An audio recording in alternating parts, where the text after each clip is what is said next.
We believe that freedom of religion is very important, important steps towards peace. Can you tell us about your work in this area? You hear me? I didn't hear you. Are you talking to Jerry or myself? I couldn't hear. I will. To Dr. Love, yeah, to you, Dr. Love. Yes, yeah. Mr. Love, we believe that freedom of religion is very important steps toward peace. Can you tell us about your work in this area? In the area, I'm sorry, in the area of? About freedom of religion. Freedom of religion.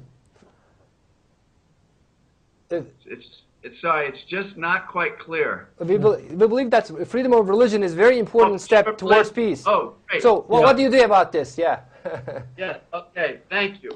Line is good. I think freedom of religion is one of the key issues of the day.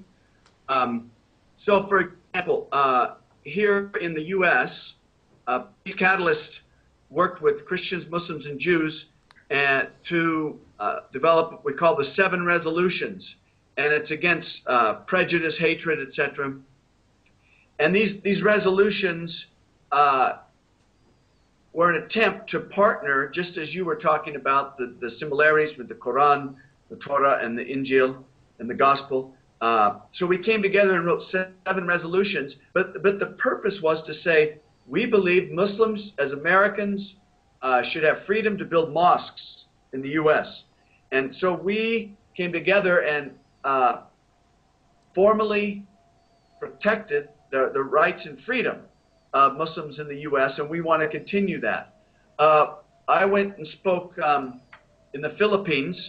There's an organization, the Philippine Center for Islam and Democracy, led by Amina Rasul, and she had me come and speak at a conference there. And one of the things I mentioned near the end of my talk is I said we always need to protect the minorities. So I was a Christian with the majority Christians in the Philippines speaking to Muslims. And I said, so I want to protect your rights here. But in Indonesia, where I lived before, Christians are the minority. So they need to be protected. So I think this is one of the huge peacemaking issues of our era. So I'm so grateful you asked, and I will continue if I may. I've just met with Dr. Saeed Saeed of the Islamic Society of North America, and I was so encouraged to hear that they have begun an emphasis on religious minorities in Muslim-majority countries. They're gathering scholars together and taking initiative in this important area. Now, I'm not a Muslim, so I don't know all the Muslim initiatives, but I just want to say I think this is great, and I'll be promoting this in different ways and working with ISNA and the Muslim leaders there to make this known. I do think the challenge of persecution, after mentioning and affirming my Muslim friends and leaders with ISNA, this is a big challenge around the world. Mm. The persecution of minorities. I know a lot of Christians are persecuted.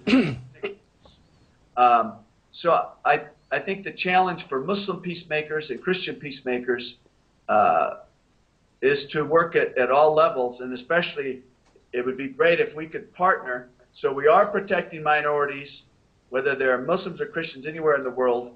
I think that's pleasing to God.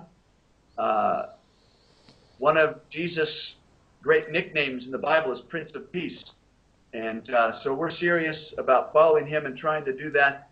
And thank you for this opportunity just to mention this very important topic. Yeah. Yes. Okay, thank you. And Jerry, your comment, please. Well, the one thing that I know Afkar brought this up quite a bit is, and it's also in the Quran, that Muslims are to protect all people of all religions, and even people of no religions. And this it's also in the other books of faith. there are, I think, a lot of romanticism sometimes and sentimentalities that come into certain different religions, especially when you look at the more conservatives in any religion. And the thing of it is, and I like the comment that was made a while ago. We can go right back to that. Read the gospel and follow it. Whether you're Muslim or Jewish or Christian, follow your faith and follow it well, and follow it to the book. And I think that would eliminate a lot of the problem we have with the discrimination that we see. One of the other things that we emphasize in Peace Catalyst is what we call the Dawah Evangelism Peace Project.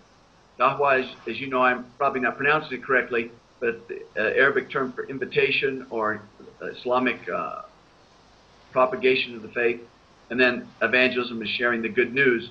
But the reality is, as I see it, and especially if we're going to be talking to conservative Muslims and conservative Christians, is in many ways we're both missionary religions. We want to share our faith, and so the challenge is, I think, for the future, especially in a globalized world, the interconnected world, is we need to acknowledge that Muslims will share their faith, Christians will, and yet we need to live in peace. And that's going to take people with strong faith, and it's one of those things that we need to put on the table. It's not really popular on both sides in many ways, but I think this is part of dealing with freedom of religion and persecution. All right.